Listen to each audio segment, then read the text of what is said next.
আসসালামু আলাইকুম। প্রিয় শিক্ষার্থী বন্ধুরা, কেমন আছো সবাই? আশা করছি সবাই অনেক ভালো আছো, সুস্থ আছো এবং নিরাপদে আছো। আমিও অনেক ভালো আছি, সুস্থ আছি এবং নিরাপদে আছি। আমি আশা করছি তোমরা সবাই বাড়িতে তোমাদের পরিবারের সাথে সুন্দর সময় কাটাচ্ছো। অবশ্যই তোমরা বাইরে বেশি খেলাধুলা করছো না, তাই না বন্ধুরা? হ্যাঁ। তোমরা কি আমাকে চিনতে পারছো? আমি তোমাদের সেই বন্ধু। আমি রওশনারা আক্তার, সহকারী শিক্ষক, ধুলন্ডি সরকারি প্রাথমিক বিদ্যালয়, ঘিওর, মানিকগঞ্জ। আজকে আমি তোমাদের সাথে আছি ধুলন্ডি সরকারি প্রাথমিক অনলাইন স্কুলের পক্ষ থেকে। আর আজকে আমি তোমাদের পঞ্চম শ্রেণীর শিক্ষার্থী বন্ধুদের জন্য বাংলা বিষয়ের একটি পাঠ নিয়ে এসেছি। তোমরা তো জানো আমি প্রতিনিয়তই তোমাদের জন্য বাংলা বিষয়ের পাঠ নিয়ে আসি। আমার প্রিয় সহকর্মী বৃন্দ, আমার শ্রদ্ধেয় অভিভাবক বৃন্দ এবং যারা আমাকে দেখছেন, সবাইকে আমি আমার ধুলন্ডি সরকারি প্রাথমিক অনলাইন স্কুলের পক্ষ থেকে জানাচ্ছি অনেক অনেক শুভেচ্ছা এবং স্বাগতম। আমি আশা করব আপনারা সবাই আপনাদের ছেলে মেয়েদেরকে আমার অনলাইন পাঠের সাথে সংযুক্ত রাখবেন। করোনা মহামারীতে শিক্ষা হবে বাড়িতে, এই স্লোগানকে সামনে রেখে সারা বাংলাদেশের প্রতিটি প্রাথমিক বিদ্যালয় থেকে কিন্তু বিভিন্ন পেজের মাধ্যমে অনলাইন ক্লাসগুলো পরিচালনা করা হচ্ছে।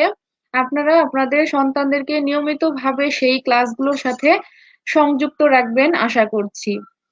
আজকে আমি পঞ্চম শ্রেণীর শিক্ষার্থী বন্ধুদের জন্য বাংলা বিষয়ের পাঠ নিয়ে এসেছি। পঞ্চম শ্রেণীর শিক্ষার্থী বন্ধুরা, তোমরা তোমাদের বাংলা বই খাতা কলম নিয়ে আমার সাথে পড়তে বসে যাও। ঠিক আছে? আমরা আজকে যে একটি পাঠ পড়ব, এই পাঠটি কিন্তু অনেক সুন্দর একটি পাঠ। আমরা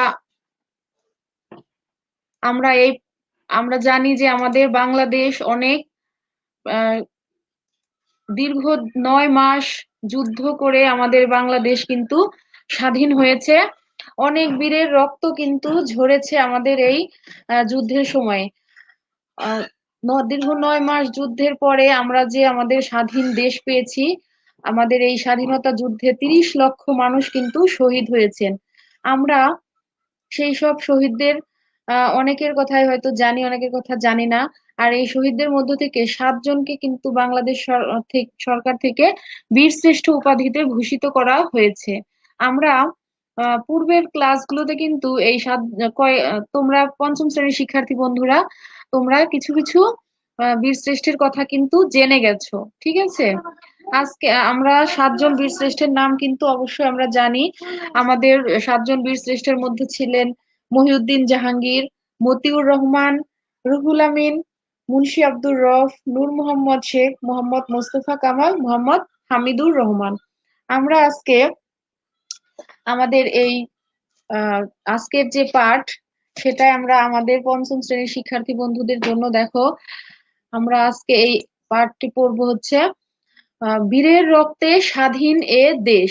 এই পাঠটি আজকে আমরা পড়বো। ঠিক আছে? পঞ্চম শ্রেণীর শিক্ষার্থী বন্ধুরা, এই তোমাদের বাংলা বইয়ের দেখো, বীরের রক্তে স্বাধীন এ দেশ, এই পাঠটি আছে 26 পৃষ্ঠায়। ঠিক আছে? আমি তোমাদের সকলকে আমার এই অনলাইন ক্লাসে শুভেচ্ছা জানাচ্ছি। আর আজকে আমি ধুলন্ডি সরকারি প্রাথমিক অনলাইন স্কুলের পক্ষ থেকে তোমাদের সাথে আছি, রওশনারা আক্তার, সহকারী শিক্ষক, ধুলন্ডি সরকারি প্রাথমিক বিদ্যালয়, ঘিওর, মানিকগঞ্জ থেকে। দেখো, আমরা কিন্তু আমাদের 7 জন বীরশ্রেষ্ঠের কথা আমি তোমাদেরকে বলেছি। এই, আমরা 7 জন বীরশ্রেষ্ঠের কথা জেনেছি। দেখো তোমরা, এখানে আমি তোমাদের জন্য 7 জন বীরশ্রেষ্ঠর ছবি সহ দেখিয়ে দিচ্ছি।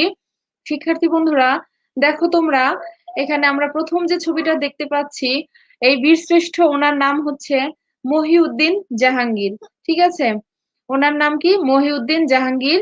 তারপরে যে ছবিটা আমরা দেখতে পাচ্ছি, এই ছবির বীরশ্রেষ্ঠের নাম হচ্ছে মতিউর রহমান, বীরশ্রেষ্ঠ মতিউর রহমান। এরপরের যে ছবিটা আছে, এখানে বীরশ্রেষ্ঠর নাম হচ্ছে বীরশ্রেষ্ঠ রুহুল আমিন, বীরশ্রেষ্ঠ রুহুল আমিন। এরপরে দেখো যে ছবিটা আছে, এটা হচ্ছে মুন্সি আব্দুর রউফ, বীরশ্রেষ্ঠ মুন্সি আব্দুর রউফ। এরপরে আছেন আমাদের বীরশ্রেষ্ঠ নূর মোহাম্মদ শেখ, নূর মোহাম্মদ শেখ। তারপরে আরেকজন বীরশ্রেষ্ঠ মোহাম্মদ মুস্তফা কামাল। তারপরে আরেকজন বীরশ্রেষ্ঠের নাম হচ্ছে মোহাম্মদ হামিদুর রহমান। আমরা এই 7 জন বীরশ্রেষ্ঠর অনেক তোমরা আগের শ্রেণীগুলোতে কিন্তু 4 জন বীরশ্রেষ্ঠর কথা জেনে এসেছো। আজকে আমরা 3 জন বীরশ্রেষ্ঠর কথা জানবো। আমরা বীরশ্রেষ্ঠ নূর মোহাম্মদ শেখ, এই দেখো বীরশ্রেষ্ঠ নূর মোহাম্মদ শেখ, মুন্সি আব্দুর রউফ, এই যে মুন্সি আব্দুর রউফ এবং বীরশ্রেষ্ঠ মোহাম্মদ রুহুল আমিন সম্পর্কে, এই যে বীরশ্রেষ্ঠ রুহুল আমিন সম্পর্কে আমরা আজকের পাঠে জানবো। ঠিক আছে বন্ধুরা, দেখো বীরশ্রেষ্ঠ নূর মোহাম্মদ শেখ, বীরশ্রেষ্ঠ মুন্সি আব্দুর রউফ এবং বীরশ্রেষ্ঠ রুহুল আমিন সম্পর্কে আমরা আজকে জানবো। তাহলে আজকে আমাদের যে পাঠটি হচ্ছে কি, বীরের রক্তে স্বাধীন এ দেশ। আর আজকে আমাদের পাঠ্যাংশ, আমরা সবটুকু পাঠ কিন্তু আজকে আমরা একবারে পড়বো না। আজকে আমাদের পাঠ্যাংশ হচ্ছে দুরন্ত এক কিশোর, এখান থেকে শুরু করে মহিষখোলা গ্রামে এ পর্যন্ত আজকে আমরা আমাদের এই পাঠে জানবো। ঠিক আছে, তো বন্ধুরা পাঠে দেখো আমি তোমাদেরকে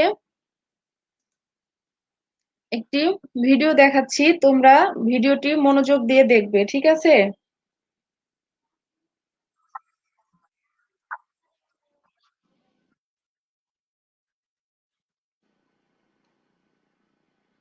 বন্ধুরা, দেখো ছবিতে তোমরা কি দেখতে পাচ্ছো?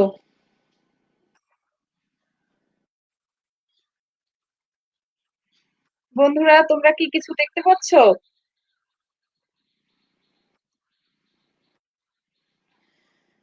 বন্ধুরা দেখো এখানে কি দেখা যাচ্ছে, গোলাগুলি চলছে তাই না?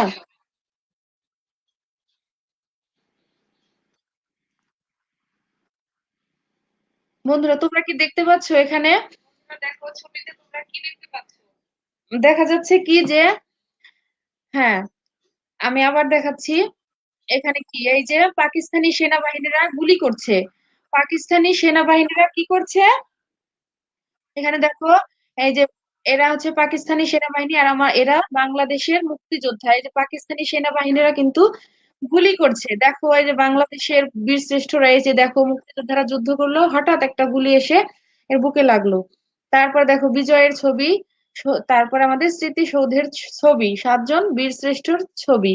ঠিক আছে, দেখো আমাদের আজকের যে পাঠ, এই পাঠের শিরোনাম হচ্ছে বীরের রক্তে স্বাধীন এ দেশ। বীরের রক্তে স্বাধীন এ দেশ। ঠিক আছে, দেখো এখানে বীরের রক্তের বিনিময়ে কিন্তু আমরা আমাদের এই স্বাধীন দেশটি পেয়েছি। দেখো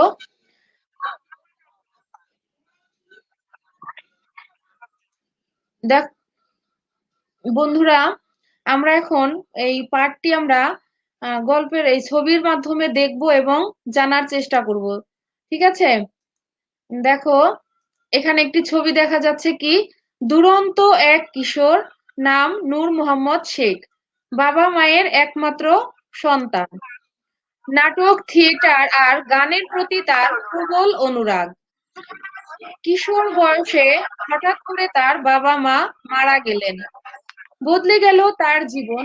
যোগ দিলেন ইপিআরে, অর্থাৎ ইস্ট পাকিস্তান রাইফেলসে। সময়টা 1971 সালের 5ই সেপ্টেম্বর, যশোরের পাকিস্তানি ছুটিপুর ক্যাম্প। হ্যাঁ দেখো বন্ধুরা, এই যে দেখো একটু দূরে গোয়ালহাটি গ্রামে টহল দিচ্ছিলেন 5 মুক্তিযোদ্ধা। হ্যাঁ দেখো বন্ধুরা, এদেরই নেতৃত্বে কে ছিলেন? ছিলেন ল্যান্স নায়েক নূর মোহাম্মদ শেখ। পাকিস্তানি সেনারা টের পেয়ে যায় মুক্তিযোদ্ধাদের অবস্থান। দেখো এই যে রাজাকারেরা কি করলো, রাজাকারদের সহায়তায় এই 3 দিক থেকে কি করলো, পাকিস্তানি সেনাবাহিনীরা তাদেরকে ঘিরে ফেললো। দেখো কিন্তু মুক্তিযোদ্ধারা কিন্তু দমবার পাত্র ছিলেন না, তারা কিন্তু যুদ্ধ করতেই ছিলেন। আর এই দলেই ছিলেন অসীম সাহসী এক মুক্তিযোদ্ধা, নান্নু মিয়া। দেখো দেখো কি করলো, এই দলে ছিল কি, নান্নু মিয়া। হঠাৎ করে একটা গুলি এসে লাগলো এই নান্নু মিয়ার গায়ে। ঠিক আছে, কিন্তু মুক্তিযোদ্ধারা কিন্তু দমবার পাত্র ছিলেন না। ঠিক আছে? এই দলে একটা অসীম সাহসী মুক্তিযোদ্ধা ছিলেন নান্নু মিয়া। হ্যাঁ, দেখো তখন কি হলো, এই হঠাৎ একটা গুলি এসে নান্নু মিয়ার গা- গায়ে লাগলো। তখন নূর মোহাম্মদ শেখ তাকে কি করলো, দেখো নূর মোহাম্মদ তাকে এক হাত দিয়ে আহ কাঁধে তুলে নিলেন আর অন্য হাত দিয়ে গুলি চালাতে থাকলেন। কৌশল হিসেবে সে বারবার কিন্তু দেখো, দেখো বারবার জায়গা বদল করলো। দেখো বারবার কি করলো এই মুক্তিযোদ্ধা বীরশ্রেষ্ঠ নূর মোহাম্মদ, তিনি বারবার কিন্তু তার জায়গা বদলাতে থাকলো। বারবার জায়গা বদল করে সে কিন্তু এই সেনাবাহিনীদের বোঝাতে চেয়েছিল কি যে আমরা এখানে একজন নই, আমরা অনেকজন যুদ্ধ করছি। ঠিক আছে? দেখো কিন্তু কি হলো, হঠাৎ করে একটা গুলি এসে লাগলো, এই যে দেখো এই যুদ্ধ করতে লাগলো। এই যে দেখো হঠাৎ করে একটা গুলি এসে লাগলো, লাগলো এই যে মুক্তিযোদ্ধা নূর মোহাম্মদ শেখের শেখের পায়ে লাগলো। তিনি কি বুঝতে পারলেন, এই নূর মোহাম্মদ শেখ বুঝতে পারলো কি যে আমার পায়ে গোলার আঘাতে আমার পা চূর্ণ বিচূর্ণ হয়ে গেছে, আমি তো এখন মারা যাব। কিন্তু যতক্ষণ সম্ভব সে কি করলেন, যুদ্ধ করতে করতে তিনি শহীদ হয়ে গেলেন। নিজের জীবনকে তুচ্ছ করে তিনি কি করলেন, এভাবে রক্ষা করেছিলেন মুক্তিযোদ্ধাদের জীবন।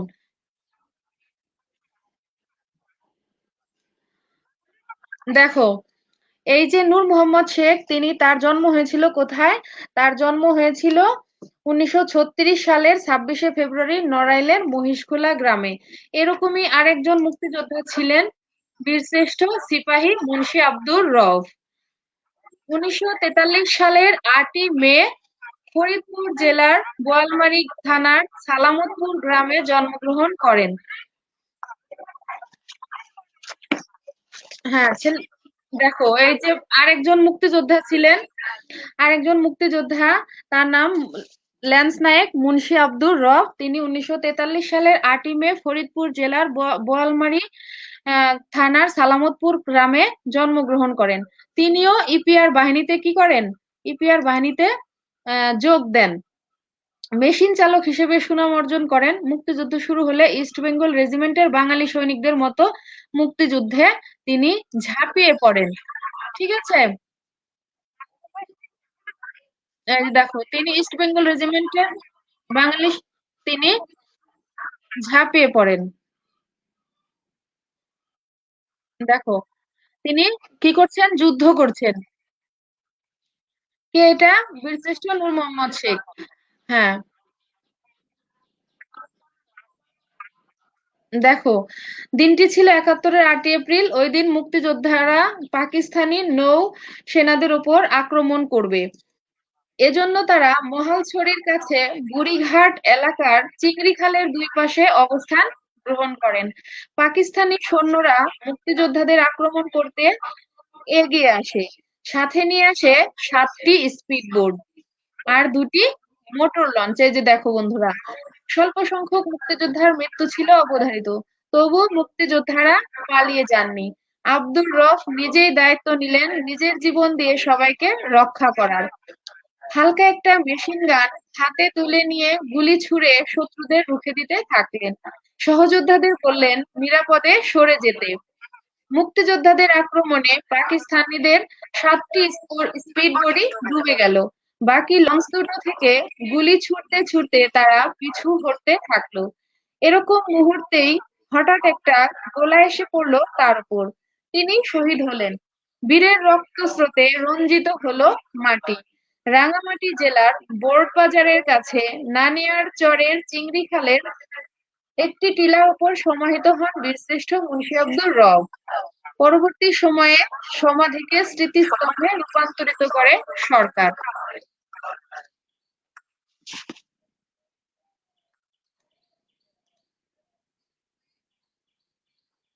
দেখো এই যে দেখো বীরশ্রেষ্ঠ মুন্সি আব্দুর রউফের কি স্মৃতিস্তম্ভ, ঠিক আছে। উম, মুন্সি আব্দুর রউফের এইখানে তার কি আছে, এখানে মুন্সি আব্দুর রবকে সমাহিত করা হয়, এটাকে স্মৃতিস্তম্ভে রূপান্তরিত করা হয়েছে।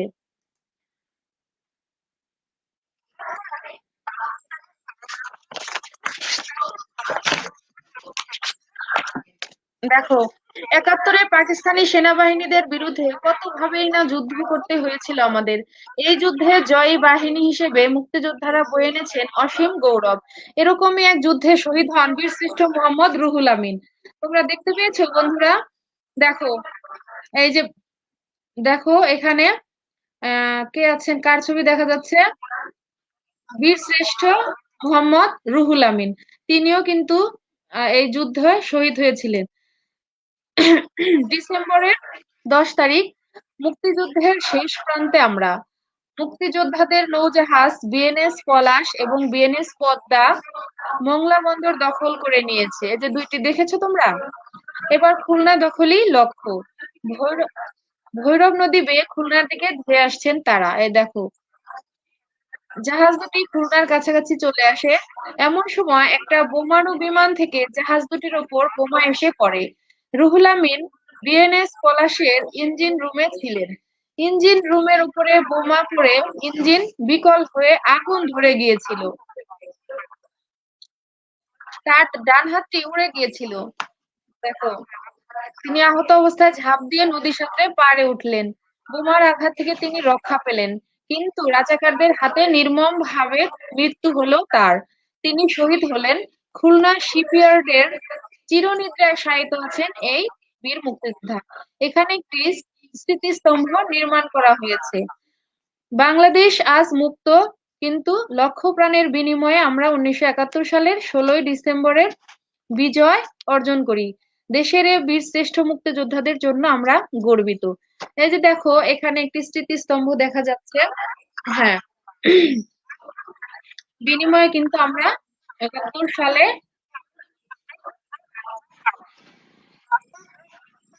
দেখো তাহলে আমরা এই তিনজন বীরশ্রেষ্ঠর কথা আমরা জানলাম। এই বীরশ্রেষ্ঠদের জন্য কিন্তু আমরা গর্বিত।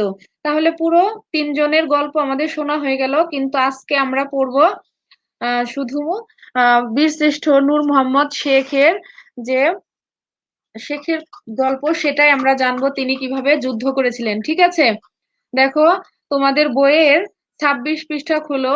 এখানে আমরা কি দেখতে পাবো? দেখো, এই যে যুদ্ধ শুরু হয়ে গেছে, যুদ্ধ শুরু হয়ে গেছে, আমি তোমাদের পড়ে শোনাচ্ছি। দেখো, এই যে বীরশ্রেষ্ঠ নূর মোহাম্মদ শেখের ছবি, বীরশ্রেষ্ঠ নূর মোহাম্মদ শেখের ছবি তোমরা তোমাদের বইয়ের বন্ধুরা, আহ তোমরা তোমাদের বইয়ের মধ্যে হাত দিয়ে আমার সাথে পড়তে পারো। এখানে দেখবে তোমাদের বইয়ের 26 পৃষ্ঠায় আছে বীরের রক্তে স্বাধীন এ দেশ। ঠিক আছে, দেখো এই যে বীর মুক্তিযোদ্ধারা যুদ্ধ করছেন, এটা আমরা দেখেছি। আর এই ছবিটা কার? বীরশ্রেষ্ঠ নূর মোহাম্মদ শেখের। আর বীরশ্রেষ্ঠ নূর মোহাম্মদ শেখের এই দেখো সমাধিস্থল মানে কবর। আমরা পড়বো তোমরা আমার সাথে তোমাদের তোমাদের বইয়ে হাত রেখে আমার সাথে পড়তে পারো। ঠিক আছে। দুরন্ত এক কিশোর, নাম নূর মোহাম্মদ শেখ, বাবা মায়ের একমাত্র সন্তান। নাটক, থিয়েটার আর গানের প্রতি তার প্রবল অনুরাগ। কিশোর বয়সে হঠাৎ করে তার বাবা মা মারা গেলেন। বদলে গেল তার জীবন। যোগ দিলেন ইপিআরে, অর্থাৎ ইস্ট পাকিস্তান রাইফেলসে। সময়টা 1971 সালের 5ই সেপ্টেম্বর। যশোরের পাকিস্তানি ছুটিপুর ক্যাম্প। একটু দূরে গোয়ালহাটি গ্রামে টহল দিচ্ছিলেন 5 মুক্তিযোদ্ধা। এদেরই নেতৃত্বে ছিলেন ল্যান্স নায়েক নূর মোহাম্মদ শেখ। পাকিস্তানি সেনারা টের পেয়ে যায় মুক্তিযোদ্ধাদের অবস্থান। রাজাকারদের সহায়তায় 3 দিক থেকে পাকিস্তানি সেনারা তাদের ঘিরে ফেলে, কিন্তু মুক্তিযোদ্ধারা দমবার পাত্র নন। এই দলেই ছিলেন অসীম সাহসী মুক্তিযোদ্ধা নান্নু মিয়া। কিন্তু প্রতিপক্ষের একটা গুলি হঠাৎ এসে লাগে তার গায়ে। নূর মোহাম্মদ তাকে এক হাত দিয়ে কাঁধে তুলে নিলেন আর অন্য হাত দিয়ে গুলি চালাতে থাকলেন। কৌশল হিসেবে বারবার নিজের অবস্থান পরিবর্তন করতে থাকলেন তিনি। উদ্দেশ্য একজন নন, অনেক মুক্তিযোদ্ধা যুদ্ধ করছেন, শত্রুদের এরকম একটা ধারণা দেওয়া। সংখ্যায় কম বলে সহযোদ্ধাদের নির্দেশ দিলেন পিছিয়ে গিয়ে অবস্থান নিতে। কিন্তু হঠাৎ মর্টারের একটা গোলা এসে লাগলো তার পায়ে। গোলার আঘাতে চূর্ণ বিচূর্ণ হয়ে গেল তার পা। তিনি বুঝতে পারলেন মৃত্যু আসন্ন। যতক্ষণ সম্ভব গুলি চালাতে চালাতে তিনি শহীদ হলেন। এভাবেই নিজের জীবনকে তুচ্ছ করে নূর মোহাম্মদ শেখ এভাবেই রক্ষা করেছিলেন মুক্তিযোদ্ধাদের জীবন। সাহসী এই বীর শ্রেষ্ঠ মুক্তিযোদ্ধার জন্ম 1936 সালের 26শে ফেব্রুয়ারি নড়াইলের মহিষখোলা গ্রামে। বন্ধুরা, আমরা এই যে এতক্ষণ বীরশ্রেষ্ঠ নূর মোহাম্মদ শেখের আম, সম্পর্কে জানলাম যে তিনি কি ছিলেন, দুরন্ত এক কিশোর ছিলেন, বাবা মায়ের ছিলেন একমাত্র সন্তান। নাটক, থিয়েটার আর গানের প্রতি তার প্রবল অনুরাগ ছিল, মানে আগ্রহ ছিল। তিনি তার বাবা মা মারা যাওয়ার পরে তিনি যোগ দিলেন ইপিআরএ অর্থাৎ ইস্ট পাকিস্তান রাইফেলসে। তারপরে 1971 সালের 5ই সেপ্টেম্বর 1971 সালে যখন যুদ্ধ শুরু হয়ে গেল, তিনি 5ই সেপ্টেম্বর যশোরের পাকিস্তানি ছুটিপুর ক্যাম্পে ছিলেন। তখন ওই গ্রামে গোয়ালহাটি গ্রামে তখন কি হচ্ছিল, 5 মুক্তিযোদ্ধা টহল দিচ্ছিলেন, আর এদের নেতৃত্বে ছিলেন ল্যান্স নায়েক নূর মোহাম্মদ শেখ। তিনি কি করলেন, পাকিস্তানিরা তখন এই যে তাদের অবস্থান টের পেয়ে গেল, তারপরে তারা কি করলো, গুলি ছুড়তে লাগলো। 3 দিক থেকে তাদেরকে ঘিরে ফেললো। কিন্তু ওই নূর মোহাম্মদ শেখের দলে একজন যোদ্ধা ছিল, মুক্তিযোদ্ধা ছিল, ওনার নাম ছিল নান্নু মিয়া। তিনিও খুব সাহসী ছিলেন, তিনিও অনেক সাহসিকতার সাথে যুদ্ধ করতে লাগলেন। কিন্তু হঠাৎ একটা গুলি এসে তার গায়ে লাগলো। তখন নূর মোহাম্মদ কি করলেন, নান্নু মিয়াকে এক হাত দিয়ে কাঁধে তুলে নিলেন, আর এক হাত দিয়ে তিনি কি করলেন, গুলি ছুড়তে লাগলেন। তো যখন তিনি কিন্তু বারবার কি করলেন, অবস্থান পরিবর্তন করে করে গুলি করছিলেন। কারণ মুক্তিযোদ্ধারা ছিল সংখ্যায় অল্প, আর পাকিস্তানি সেনারা ছিল কি সংখ্যায় অনেক বেশি। তখন নূর মোহাম্মদ শেখ বারবার কৌশল বদলালেন। এই পাকিস্তানিদেরকে বোঝাতে চেয়েছিলেন যে আমরা এখানে অনেকগুলো মুক্তিযোদ্ধারা যুদ্ধ করছি। তারপর এভাবে যুদ্ধ করতে করতে হঠাৎ কি হলো, এই নূর মোহাম্মদ শেখের গায়ে মর্টারের একটা গোলা এসে তার পায়ে লাগলো। চূর্ণ বিচূর্ণ হয়ে গেল তার পা। তিনি বুঝতে পারলেন যে আমি আর বেশিক্ষণ বেঁচে থাকবো না। তারপরেও তিনি যতক্ষণ সম্ভব এভাবে গুলি চালাতে চালাতে কিন্তু তিনি শেষ নিঃশ্বাস ত্যাগ করলেন। অসীম সাহসিকতার সাথে কিন্তু তিনি যুদ্ধ করেছিলেন বলেই তাকে বীরশ্রেষ্ঠ উপাধিতে ভূষিত করা হয়। আর এই যে আমাদের বীরশ্রেষ্ঠ নূর মোহাম্মদ শেখ, ওনার জন্ম হয়েছিল 1936 সালের 26শে ফেব্রুয়ারি নড়াইলের মহিষখোলা গ্রামে। তো বন্ধুরা, আমরা এতক্ষণ যে নূর মোহাম্মদ শেখ সম্পর্কে জানলাম, আমরা এখন কি করব, এই পাঠ্যাংশ থেকে আমরা কিছু শব্দ এবং শব্দের অর্থ খুঁজে বের করার চেষ্টা করব। ঠিক আছে, দেখো এখানে কিছু শব্দ আমি নিয়ে এসেছি তোমাদের জন্য। দেখো এই শব্দগুলো, দেখো বন্ধুরা, তোমরা কি দেখতে পাচ্ছ? দেখতে পাচ্ছ বন্ধুরা, এখানে কি আছে? দেখো এখানে অনুরাগ। অনুরাগ শব্দের অর্থ কি? অনুরাগ শব্দের অর্থ হচ্ছে প্রেম, প্রীতি, সোহাগ। অনুরাগ শব্দের অর্থ কি? প্রেম, প্রীতি, সোহাগ। বন্ধুরা, তোমরা তোমাদের বইয়ের মধ্যে এই শব্দগুলো একটু আহ, খুঁজে তোমাদের খাতায় লিখে নিতে পারো। আমি তোমাদের জন্য একটু ক্ষণ ধরে রাখছি। দেখো অনুরাগ শব্দের অর্থ কি? অনুরাগ শব্দের অর্থ হচ্ছে প্রেম, প্রীতি অথবা সোহাগ, যে কোনো একটা তোমরা লিখতে পারো। এরপরে কি আছে? ক্যাম্প। ক্যাম্প শব্দের অর্থ কি? সৈনিক বা যোদ্ধাদের অস্থায়ী ঘাঁটি। সৈনিক বা যোদ্ধাদের অস্থায়ী ঘাঁটি, আবার লিখতে পারো সেনা ছাউনি। তাহলে ক্যাম্প শব্দের অর্থ কি? ক্যাম্প শব্দের অর্থ হচ্ছে সৈনিক বা যোদ্ধাদের অস্থায়ী ঘাঁটি বা সেনা ছাউনি। এরপরে আরেকটি আছে কি? টহল। টহল শব্দের অর্থ পাহারা দেওয়া। দেখো আমরা এখানে পেয়েছিলাম যে গোয়ালহাটি গ্রামে টহল দিচ্ছিলেন 5 মুক্তিযোদ্ধা। টহল মানে পাহারা দেওয়া। বন্ধুরা, তোমরা এই শব্দগুলো দিয়ে একটি করে বাক্য লিখে দিতে পারো, লিখে বড়দেরকে দেখাতে পারো। এরপরে আরেকটি শব্দ আছে আসন্ন। আসন্ন শব্দের অর্থ কি? আসন্ন শব্দের অর্থ হচ্ছে নিকট। আসন্ন শব্দের অর্থ কি বন্ধুরা? আসন্ন শব্দের অর্থ নিকট। আর বীর শ্রেষ্ঠ, বীর শ্রেষ্ঠ শব্দের অর্থ কি? 1971 সালে সংগঠিত বাংলাদেশের মুক্তিযুদ্ধে বীরত্ব ও সাহসিকতার জন্য সরকার প্রদত্ত খেতাব বিশেষ।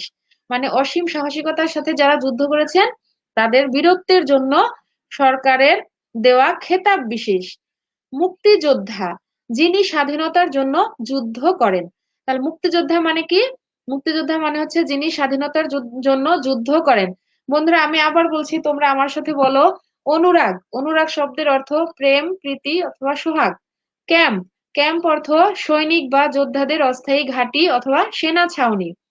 টহল, টহল শব্দের অর্থ হচ্ছে পাহারা দেওয়া, আসন্ন, নিকট। বীরশ্রেষ্ঠ, 1971 সালে সংগঠিত বাংলাদেশের মুক্তিযুদ্ধে বীরত্ব ও সাহসিকতার জন্য সরকার প্রদত্ত খেতাব বিশেষ। মুক্তিযোদ্ধা, মুক্তিযোদ্ধা অর্থ যিনি স্বাধীনতার জন্য যুদ্ধ করেন। বন্ধুরা তোমরা নিশ্চয়ই তোমাদের লিখে নিয়েছো। এখন আমরা যুক্ত প্রত্যেক পাঠেই কিন্তু আমরা কি করি, যুক্ত বর্ণ ভেঙে দেখাই এবং সেগুলো দিয়ে শব্দ তৈরি করার চেষ্টা করি। এই পাঠেও আমরা তাই করব। দেখো আমি কিছু এখানে কিছু যুক্ত বর্ণ আছে, যুক্ত বর্ণগুলো আমরা ভেঙে দেখাচ্ছি। তোমরা তোমাদের খাতায় তুলে নিবে, ঠিক আছে? তোমরা তোমাদের খাতায় তুলে নিবে, একটি করে শব্দ লিখবে এবং এই শব্দগুলো দিয়ে তোমরা বাক্য লিখতে পারো, ঠিক আছে? এই শব্দগুলো দিয়ে তোমরা কিন্তু একটি করে বাক্য লিখে রাখবে। দেখো এখানে আমরা প্রথমে কি পেয়েছি? দুরন্ত, দুরন্ত। এই দুরন্ত শব্দটিতে কি যুক্ত বর্ণ আছে? এই যে দন্ত, দন্ত ন এবং ত। দন্ত ন এবং ত দিয়ে আমরা একটি নতুন শব্দ লিখতে পারি সান্ত্বনা। সান্ত্বনা, আরেকটি আছে কি শান্ত। সান্ত্বনা, শান্ত। তোমার ইচ্ছা মতো তুমি অনেক শব্দই লিখতে পারো। এরপরে আছে কি ক্যাম্প, ক্যাম্প। এখানে কি আছে যুক্ত বর্ণ ম এবং প। ম এবং প আছে। দেখো সম্পদ, সম্পাদক। এই ম এবং প দিয়ে আমরা নতুন দুইটি শব্দ এখানে দেখেছি, সম্পদ এবং সম্পাদক। তারপরে দেখো নেতৃত্ব, নেতৃত্ব। এখানে যুক্ত বর্ণ কি আছে? ত এবং ব। ত এবং ব আছে। এটা দিয়ে আমরা কি লিখতে পারি? ত্বক, ত্বরণ। ত্বক, ত্বরণ। এরপরে আরেকটি শব্দ আছে আসন্ন। আসন্ন শব্দটিতে যুক্ত বর্ণ আছে দন্ত ন এবং দন্ত ন। দন্ত ন এবং দন্ত ন যুক্ত আছে, আমরা লিখতে পারি কি নবান্ন, জান্নাত। আরো অনেক শব্দ আছে, তুমি তোমার পছন্দ মতো লিখবে। এরপর আছে কি বীর শ্রেষ্ঠ, বীর শ্রেষ্ঠ। বীর শ্রেষ্ঠ এখানে কি আছে? মূর্ধন্য স এবং ঠ। মূর্ধন্য স এবং ঠ আছে। আমরা মূর্ধন্য স এবং ঠ দিয়ে লিখতে পারি কি পৃষ্ঠা, জ্যৈষ্ঠ। পৃষ্ঠা, জ্যৈষ্ঠ। তো আমার প্রিয় শিক্ষার্থী বন্ধুরা, আমি আশা করছি তোমরা সবাই খাতায় তুলে নিয়েছো এবং সুন্দর করে লিখে নিয়েছো। তোমরা কি করবে? এই শব্দগুলো দিয়ে, এই যুক্ত বর্ণ দিয়ে তোমরা নতুন করে একটি বাক্য লিখবে। যুক্ত বর্ণের যে শব্দ লিখবে সেই শব্দ দিয়ে একটি করে বাক্য তোমরা খাতায় লিখে রাখবে। আমরা আশা করছি আমাদের বিদ্যালয় খুব দ্রুত খুলে দিবে, আমরা তখন আমাদের বিদ্যালয়ে গিয়ে আমাদের শিক্ষকদেরকে এগুলো দেখাবো, ঠিক আছে? এখন কিছু কিছু কিছু ছোট প্রশ্ন আছে তোমাদের জন্য। প্রশ্নগুলোর উত্তর আমরা খুঁজে বের করার চেষ্টা করব, ঠিক আছে? দেখো এখানে একটি প্রশ্ন আছে, নূর মোহাম্মদ শেখ কিভাবে নিজের জীবন তুচ্ছ করে মুক্তিযোদ্ধাদের জীবন বাঁচিয়েছিলেন? নূর মোহাম্মদ শেখ যখন যুদ্ধ করছিলেন তখন তিন দিক থেকে কি শত্রুরা ঘিরে ফেলেছিল। তিনি নিজের কি করলেন? নূর মোহাম্মদ শেখের দলে ছিলেন আরো সাহসী যোদ্ধারা ছিলেন। তিনি কি করলেন? সামনে এগিয়ে গিয়ে যুদ্ধ করলেন, তাদের সাথীদের বললেন যে তোমরা আমার পিছনে পিছনে থাকো। আর বারবার কৌশল করে তিনি জায়গা বদল করছিলেন। আহ, জায়গা বদল করে কিন্তু তিনি আহ, বারবার ওই তাদের পাকিস্তানি সেনাদের বুঝাতে চেয়েছিলেন যে আমরা অনেকগুলো মুক্তিযোদ্ধা এখানে আছি, আমরা কিন্তু একজন নই। এইভাবে তিনি কি করলেন? নিজের জীবনকে বাজি রেখে অন্য যোদ্ধাদের, মুক্তিযোদ্ধাদের জীবন বাঁচিয়ে দিয়েছিলেন। তিনি সামনে এগিয়ে গিয়ে যুদ্ধ করেছিলেন। পাকিস্তানি সেনারা যখন তা টের পেয়ে গেলেন যে এখানে অল্প কিছু সংখ্যক মুক্তিযোদ্ধা আছে, কিন্তু তিনি সেটা বুঝতে দেননি। খ নাম্বার দেখো, বীরশ্রেষ্ঠ নূর মোহাম্মদের জন্ম কবে এবং কোথায় হয়েছিল? আমরা জানি যে নূর মোহাম্মদ শেখের জন্ম হয়েছিল 1936 সালের 26শে ফেব্রুয়ারি। তাই না বন্ধুরা? তোমাদের বইয়ের মধ্যে দেখবে আছে 1936 সালের 26শে ফেব্রুয়ারি। এবং আহ কোথায় জন্ম হয়েছিল? নড়াইলের মহিষখোলা গ্রামে। গ নাম্বার দেখো, বাবা মা মারা যাওয়ার পর বীরশ্রেষ্ঠ নূর মোহাম্মদ কোথায় যোগ দিলেন? আমরা কি জানতে পেরেছি যে বাবা মা মারা যাওয়ার পর তিনি ইপিআর এ যোগ দিলেন, অর্থাৎ ইস্ট পাকিস্তান রাইফেলসে যোগ দিয়েছিলেন। নান্নু মিয়ার পায়ে গুলি লাগার পর নূর মোহাম্মদ কি করেন? এই নান্নু মিয়ার পায়ে গুলি লাগার পর নূর মোহাম্মদ এক হাত দিয়ে নান্নু মিয়াকে কাঁধে তুলে নিলেন আর অন্য হাত দিয়ে গুলি চালাতে থাকলেন, তাই না? এরপরে দেখো নাম্বারে কি আছে, বীরশ্রেষ্ঠ নূর মোহাম্মদ কেন বারবার অবস্থান পরিবর্তন করে গুলি করেন? ওই নূর মোহাম্মদ শেখের ওই দলে ছিলেন মাত্র 5 জন মুক্তিযোদ্ধা। পাকিস্তানিরা তাদের অবস্থান টের পেয়ে গেলেন। তখন নূর মোহাম্মদ শেখ বারবার নিজের অবস্থান পরিবর্তন করে গুলি করতে লাগলেন, যাতে পাকিস্তানিরা বুঝতে পারেন যে এখানে কয়েকজন না, অনেকজন মুক্তিযোদ্ধারা যুদ্ধ করছেন। নূর মোহাম্মদ কিভাবে বুঝতে পারলেন তার মৃত্যু আসন্ন? নূর মোহাম্মদ যুদ্ধ করতে করতে এক পর্যায়ে নূর মোহাম্মদের পায়ে কি হলো, একটা মর্টারের একটা গোলা এসে লাগলো, তাই না?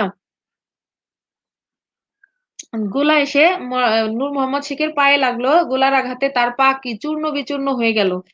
তখন তিনি বুঝতে পারলেন যে আমি আর বেঁচে থাকবো না, আমার মৃত্যু খুবই নিকটে, আমার মৃত্যু আসন্ন।